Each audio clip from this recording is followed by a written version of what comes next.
महाराष्ट्राच्या पवित्र भूमीत भक्ती, श्रद्धा आणि नामस्मरणाची अखंड परंपरा जपणारे एक तेजस्वी संत जन्माला आले, संत तुकाराम महाराज.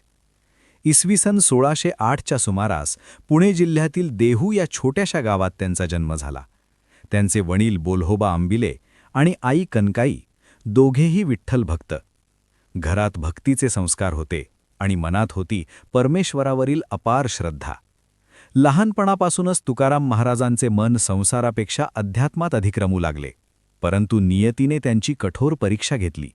दुष्काळ, कुटुंबातील मृत्यू, व्यापारातील तोटा अशा अनेक संकटांनी त्यांचे आयुष्य हलवून टाकले. तरीही त्यांनी खचून न जाता विठ्ठलाच्या चरणी आपले संपूर्ण जीवन अर्पण केले. देहूच्या काठी वाहणाऱ्या इंद्रायणी नदीकिनारी बसून त्यांनी हजारो अभंगांची रचना केली. त्यांच्या प्रत्येक अभंगात जीवनाचे तत्वज्ञान, समाजातील अंधश्रद्धांवर प्रहार आणि सर्वसामान्य माणसाला समजेल अशी साधी सरळ भाषा होती. तुकाराम महाराज म्हणतात, जे का रंजले गांजले त्यासी म्हणे जो आपुले. त्यांच्या विचारांमध्ये समता, करुणा आणि मानवतेचा संदेश होता. त्यांनी जातीभेद, अन्याय आणि अहंकार यांचा निषेध केला. त्या काळात काही लोकांनी त्यांच्या अभंगांना विरोध केला. त्यांच्या लिखाणावर आक्षेप घेत त्यांच्या अभंगांच्या गाथा इंद्रायणी नदीत फेकून देण्यात आल्या. परंतु म्हणतात, काही दिवसांनी त्या गाथा पाण्यावर तरंगत परत आल्या. जणू विठ्ठलानेच आपल्या भक्ताची सत्यता सिद्ध केली. तुकाराम महाराजांची कीर्ती दूरवर पसरली.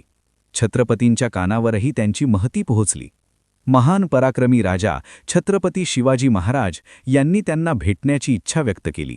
पण तुकाराम महाराजांनी राजवैभव नाकारत फक्त विठ्ठल भक्तीचाच मार्ग स्वीकारला. त्यांच्यासाठी खरी संपत्ती होती नामस्मरण. ते नेहमी म्हणत, आता विसोनी देवा तुझी माया जाऊ देवा. त्यांच्या अभंगांनी वारकरी संप्रदायाला नवी दिशा दिली. पंढरपूरच्या विठोबा मंदिर पंढरपूर येथे जाणारी वारी आजही त्यांच्या नामगजराने दुमधुमते. तुकाराम महाराजांचे जीवन म्हणजे त्याग, श्रद्धा आणि अखंड भक्तीचा आदर्श आहे. असे म्हणतात की अखेरच्या क्षणी विठ्ठलाच्या नामस्मरणात तल्लीन असताना ते वैकुंठगमन पावले. जणू स्वर्गातूनच विमान येऊन त्यांना घेऊन गेले. त्यांच्या अभंगांचा संग्रह म्हणजे तुकाराम गाथा आजही प्रत्येक भक्ताच्या ओठांवर आणि हृदयात जपली जाते. संत तुकाराम महाराजांनी शिकवले, भक्ती म्हणजे केवळ पूजा नव्हे, तर प्रेम, दया आणि समतेचा मार्ग आहे. त्यांचे शब्द आजही आपल्याला सांगतात, विठ्ठल विठ्ठल जय हरी विठ्ठल. हीच त्यांची खरी ओळख.